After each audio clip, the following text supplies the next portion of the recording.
इतिहास साक्षी है। जिन प्रदेशों में, जिन देशों में कला, साहित्य, संगीत का विकास नहीं हुआ, आज वहीं के लोग अत्याचारी, बर्बर, आतंकी सामने हैं। कला हमको अनुशासन सिखाती है और इस लोक को परलोक से जोड़ती है।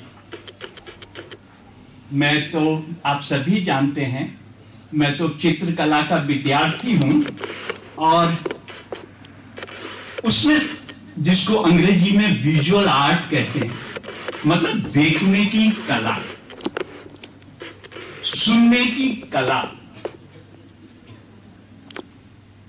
ये बहुत जरूरी है कि हम कैसे देखें। एक आम आदमी के देखने में और एक कला साधक या कला के विद्यार्थियों को देखने में क्या अंतर होना चाहिए। आज विज्ञान की बड़ी बड़ी खोजों का प्रारंभ देखने से होता है।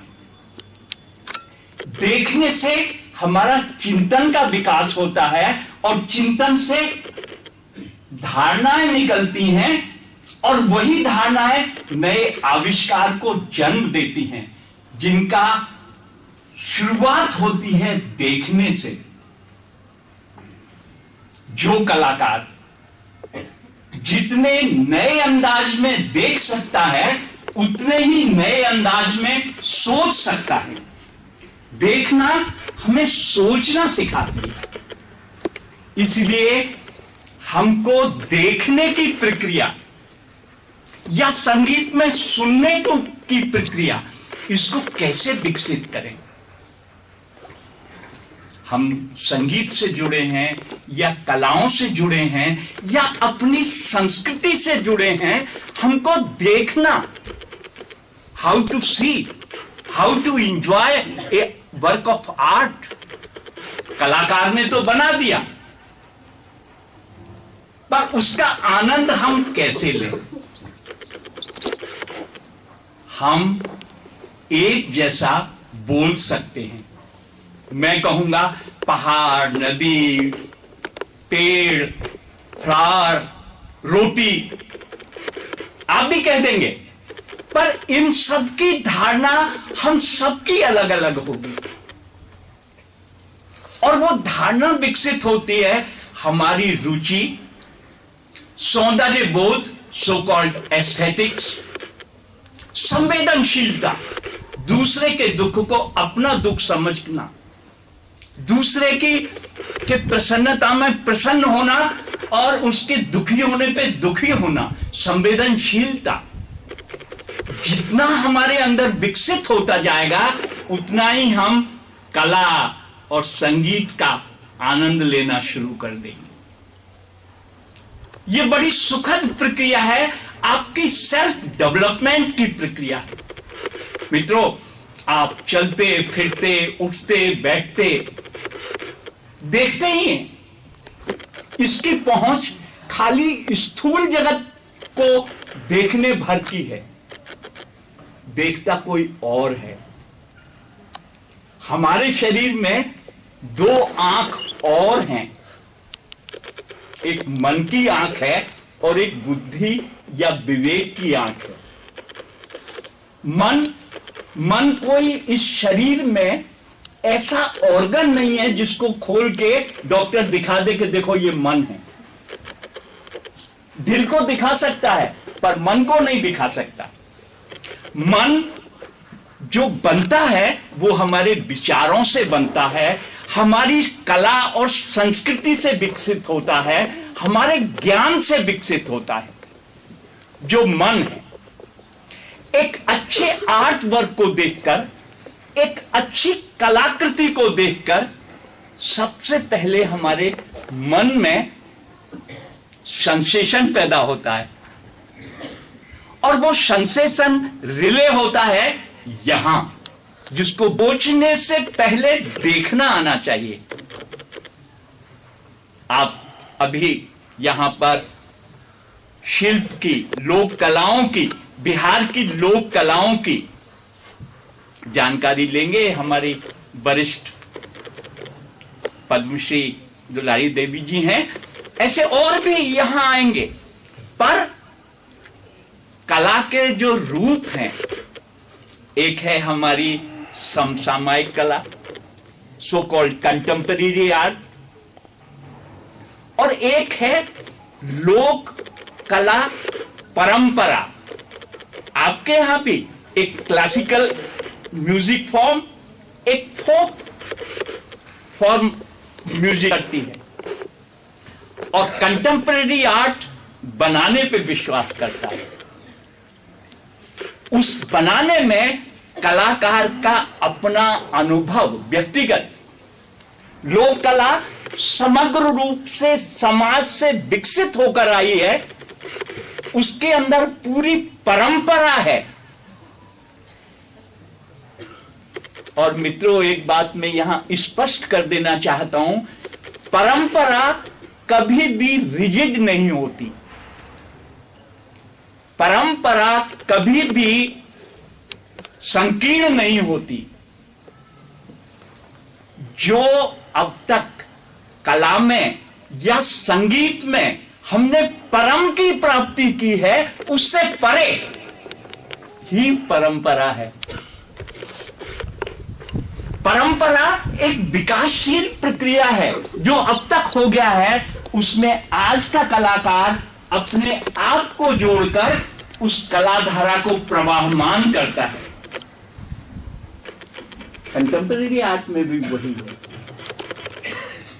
कंटेम्परेरी आर्ट में बहुत सारे लोग आकृति को लेकर काम करते हैं, और बहुत सारे लोग बिना आकृति के, सो कॉल्ड एब्स्ट्रैक्ट आर्ट, हमारे संगीत में भी हैं। ध्वनि एक स्थिति में आकर अमूर्त हो जाती है। खाली ध्वनि के आरोह अवरोह जब हमारे कान में जाते हैं तो पूरा शरीर झंकृत हो जाता है, और जब उसमें शब्द मिलने लगते हैं तो धीरे धीरे वो लोक परंपरा की तरफ, अगर लोक गीत आप सुने तो उसमें शब्द प्रधान है। हमारी शास्त्रीयता ध्वनि प्रधान है। आप तो संगीत से जुड़े हैं, मुझसे बहुत अच्छा जानते हैं। मैं तो केवल चित्रकला का विद्यार्थी होकर रह गया, परंतु ये सारी ललित कलाएं एक ही उद्देश्य, परम की प्राप्ति, परम आनंद की प्राप्ति, जिसको परमानंद कहते हैं आध्यात्म में। वो आध्यात्म चाहे आप संगीत से लें, चाहे चित्रकला से लें, चाहे नाटक से लें, चाहे साहित्य से लें। मैं तो कला का विद्यार्थी हूं। कला एक ऐसी विश्वव्यापी भाषा है जिसका अनुवाद दूसरी भाषाओं में नहीं हो सकता। हिंदी का अनुवाद फ्रेंच में, लैटिन में हो सकता है, इंग्लिश में हो सकता है, पर चित्र का अनुवाद दूसरी भाषाओं में हो ही नहीं सकता। शब्द के पर्यायवाची शब्द आपको मिल जाएंगे, पर रंग का कोई पर्यायवाची रंग आपको नहीं मिलेगा। हर रंग अपने आप में पूर्ण है। ये एक विशाल, और वो आपकी रुचि पर निर्भर है। अंत में ले दे के सेल्फ डेवलपमेंट पर आके बात रुकती है कि ये जो रुचि है, इसको कैसे हम परिष्कृत करें। ये जितनी भी सहोदर कलाएं हैं, जिनको सिस्टर आर्ट्स कहते हैं, साहित्य, संगीत, चित्रकला, ये सारी, एक मुझे छोटी सी कथा याद आ रही है, वो विष्णु धर्मोत्तर पुराण में आती है। एक राजकुमार अश्वसेन चित्रकला सीखने गया, तो जो कला गुरु था उसने पूछा कि तुमने नृत्य सीखा है? तो बोला नहीं। तो पहले नृत्य सीखो, क्योंकि नृत्य में मुद्राएं होती हैं। जब नृत्यकार के पास गया तो नृत्यकार कहने लगा कि तुमने संगीत सीखा है? बोले नहीं। पहले संगीत सीखो, क्योंकि संगीत से लय आती है, रिद्म क्रिएट होता है। संगीतकार के पास गया तो कहा कि तुमने साहित्य पढ़ा है? पहले साहित्य पढ़ो। ये छोटी सी कथा रेखांकित करती है सारी कलाओं को एक साथ मिलकर आगे बढ़ने के लिए।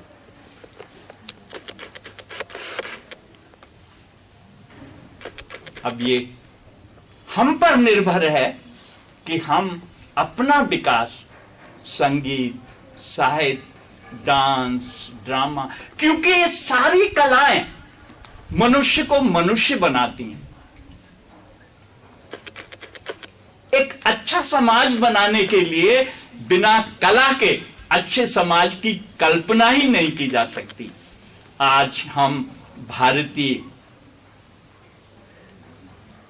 कला संस्कृति के विकास में स्पीक मेके के माध्यम द्वारा लगे हुए हैं। उसका उद्देश्य भी यही है कि हम कैसे और हमारे कला जगत में तो हर कला का आदर है, चाहे एब्स्ट्रैक्ट हो चाहे फिगरेटिव हो। एब्स्ट्रैक्ट को कला में वो सामर्थ्य है कि फिगर को एब्स्ट्रैक्ट बना देती है और एब्स्ट्रैक्ट को फिगरेटिव बनाती है। जो निराकार ब्रह्म है उसको साकार बना सकती है और साकार ब्रह्म को निराकार बना सकती है। ये कला की सामर्थ्य है। जो निराकार ब्रह्म है उसके लिए कलाकारों ने एक सिंबल चुना, दैट इज डॉट। और जब डॉट को पास पास रखते हैं तो रेखा बन जाती है, रेखाओं से आकृतियां बनती हैं, आकृतियों से कथा की रचना होती है, साहित्य की रचना होती है। तो ये बिंदु जो है, और मैं क्या बोलूं, हमारे यहां तो रजा साहब, सैयद हैदर रजा, बहुत बड़ा नाम है चित्रकला में, एब्स्ट्रैक्ट पेंटिंग है। उन्होंने बिंदु को लेकर ही अपना काम किया। उसमें पूरे भारतीय आध्यात्म का चिंतन आप उसमें देख सकते हैं। तो कला में मूर्त हो, अमूर्त हो, संगीत में शास्त्रीय संगीत हो, लोक संगीत हो, उसमें भारतीय तत्व कितना है, भारतीय कला दृष्टि कितनी है। अंग्रेजी का फोक और हिंदी का लोक कभी पर्याय हो ही नहीं सकता। हमारे यहां का लोक कलाएं या जो प्राचीन चिंतन है वो है बहुजन हिताय बहुजन सुखाय। और कबीर ने भी कहा है, लिखा लिखी का है नहीं, देखा देखी बात। ये सारा देखने की प्रक्रिया है। और एक उर्दू शायर ने बहुत अच्छा शेर कहा है, चारों तरफ उसका नजारा ही नजारा है, पर जिसकी नजर हो जितनी उतना ही देखता है। नजारा तो उस भगवान का चारों तरफ है, पर जिसकी नजर हो जितनी उतना ही देखता है। इसलिए नजर को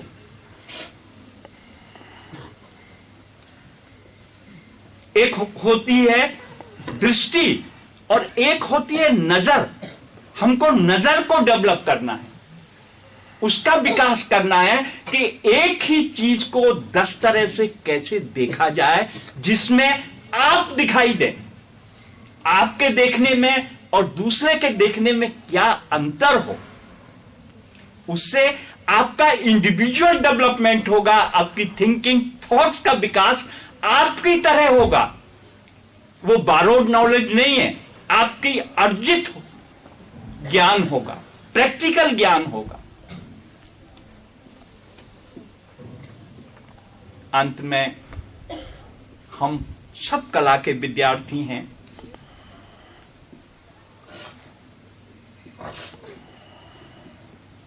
हम कला या संगीत कलेक्टिव भी है और इंडिविजुअल भी है। आज एक संगीतकार की गायकी और वही राग दूसरा संगीतकार गाता है, उसमें उसका अपनापन होता है और वही अपनापन ही कला का को विकास करता है। हमारे पटना के हिंदी के पूरे देश के अग्रणी कवि हैं, उनकी 2 लाइनें हैं।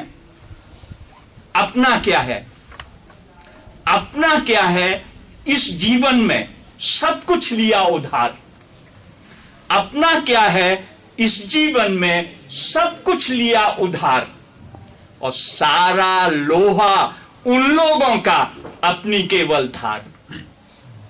कलाकार का अपनापन ही कला को, आपको और कला का विकास करती है, नहीं तो भीड़ में शामिल हो जाइएगा। उस भीड़ से अलग हटने के लिए आपको अपने व्यक्तित्व की रचना स्वयं करनी होगी। हम स्वयं अपने निर्माता हैं, कोई दूसरा नहीं। हम, और वो निर्माण होता है हमारे विचारों से, और विचार आते हैं देखने से। हम जितना नए अंदाज में देख सकते हैं, उतना ही नए अंदाज में सृजित कर सकते हैं, बना सकते हैं।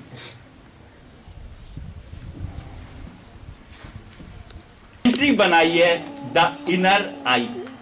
समय मिले तो कभी जरूर देखिएगा कि बिना अंतर्दृष्टि जागृत करने से भी हम चित्र रचना कर सकते हैं, चित्रकला प्रदर्शनियां देख सकते हैं, उन प्रदर्शनियों में कमेंट कर सकते हैं। वो है अंतर्दृष्टि का विकास।